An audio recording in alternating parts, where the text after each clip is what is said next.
morning, good afternoon. This is Sam on for Sam Sports Report. Today, BYU will play Kansas.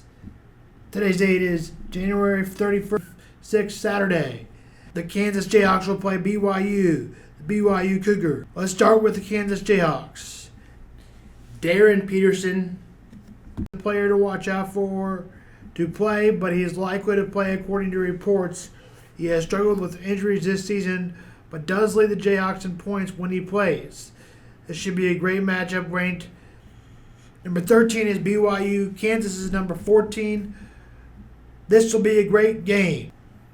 Players to watch out for: Melvin Council Jr., 13.7.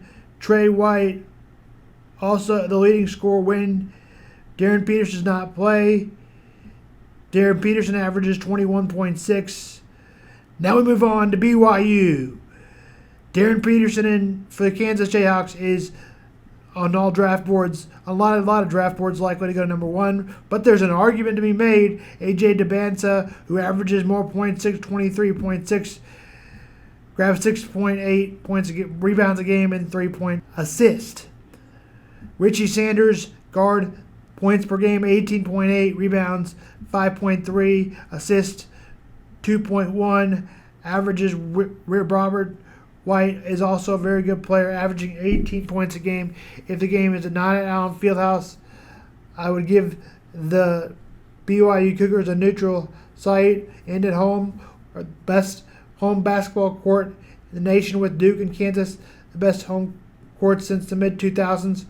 The Jayhawks have to be favored. KU is favored by 3.5 over BYU. I'm taking the Jayhawks slightly above that, 80-75. Now we move on to the Missouri Tigers. The Missouri Tigers have struggled this season after starting well in the SEC, but haven't really been good all year, losing by a lot to Kansas and even more to Illinois, likely sitting to the NIT. The Tigers have played well at home in the last couple seasons. They play Mississippi State. Tip is at 2:30. Mizzou is favored by 7.5. Mississippi State. Watch out for Jaden Stone shooting. Mark Mitchell also averages 17.5 points a game. Regular season and really struggled on the line last week for 12%. Player to watch out for on Mississippi State, Trey White. Salou is trying to get more. Trying to get more talked about. Is ranked 21 in basketball last night. Michigan State did grab the lead at one point after not winning the whole entire game. But Michigan, again, took over late, 83-71, Michigan. And Salukis blowout the Dayton Flyers 102-71. We've got to be talking about this team pretty soon for St. Louis fans as Trey Green scores 23 in the win. Again, the Billikens win 102-71. I didn't talk Kansas State yet because they've struggled so much. But we'll talk Kansas State as it seems that tank seats gets hotter and hotter. They will play on Sunday at 1 p.m. Iowa State versus Kansas State. We may get back with you on Sunday. We will see. Hopefully going to do Mental Health Day. But depending on time, we'll see if we get to that. Arkansas number 15 will play Kentucky tonight. Kansas City Royals get a deal done with Vinny Pasquantino. Good news on that. And they'll probably even more. But right now it's $11 to $16 million, depending on incentives for 2 seasons.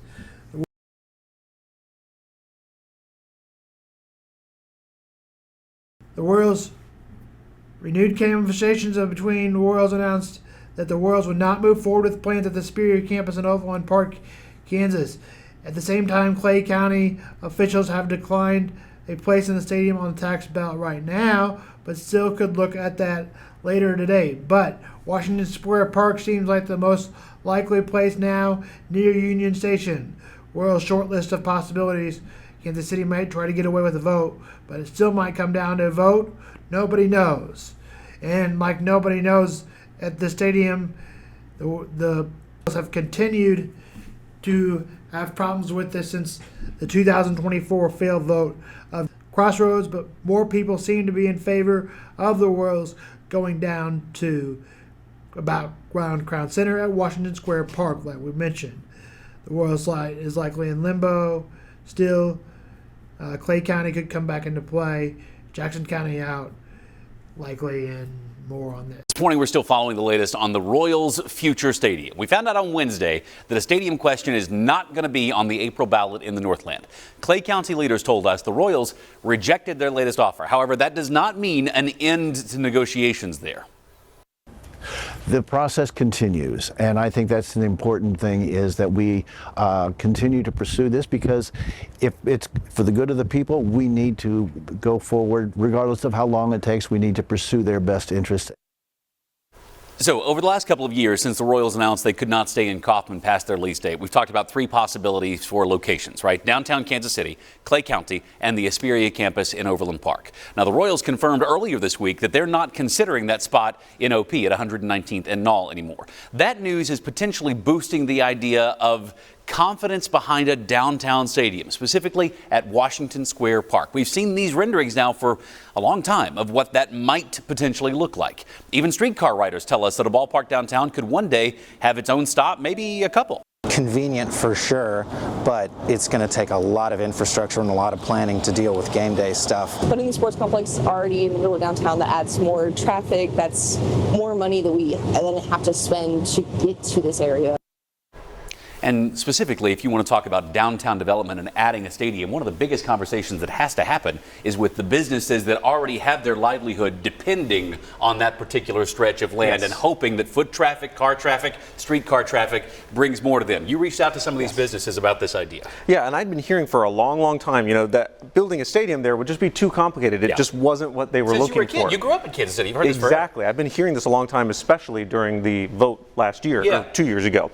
But they also told me that they've been warming up to the idea of a stadium in a different place, Washington Square Park. And so I spoke to one business owner who reached out to me to tell me she'd actually switched sides. She had been against it at first, but she's actually starting to warm up to the idea. Here's what she said.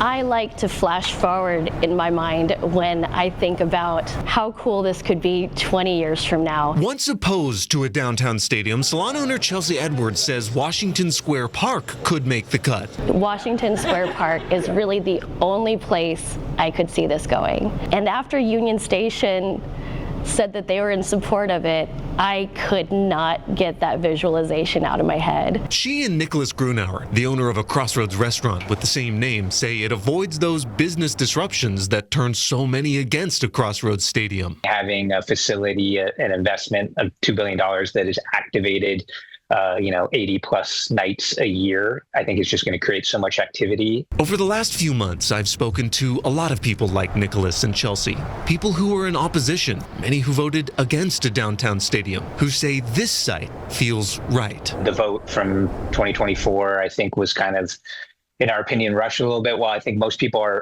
were basically in favor of downtown baseball, I think that location just had a lot of challenges. By that point, I think everybody just was not ready to talk to each other anymore.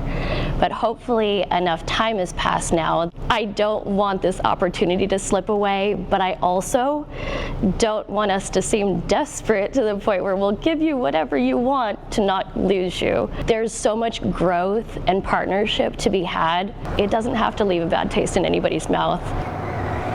And a reminder, nothing is confirmed yet for Washington Square Park, but this really shows us that as other options are kind of starting to fall behind or get taken off, some of these old options that we've been hearing about for a while, people are coming around to those ideas. Well, just that phrase, downtown ballpark, has always been is this where we're going to end up with the Kansas City Royals? And now that maybe is a potentially stronger option. Yeah, especially with Washington Square Park not really having businesses around it to affect. All right, Grant Stevens live for us here in studio. Grant covers Kansas City for KSHP 41. You can reach out to him directly by scanning that QR code or emailing grant.stevens@kshb.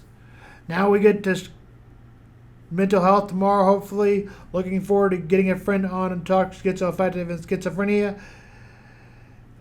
As we get later in the week, we'll talk Super Bowl. This is Sam Vaughn for Sam Sports Report.